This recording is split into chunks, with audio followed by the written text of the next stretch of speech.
Celebres el Día de la Dona? Sí, sí que lo celebro. Sí. ¿Por qué? Pues porque es importante que las mujeres y bueno, y también los hombres sepan que tenemos un día para hacernos ver. Consideres que hi ha professions d'home i dona? Per què? No, considero que hay profesiones que tienen diferentes competencias profesionales, simplemente.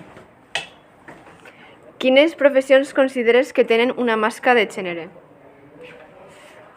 Pues sí que hay algunas que pues históricamente son como más de hombres o más de mujeres, pero afortunadamente eso lo estamos cambiando.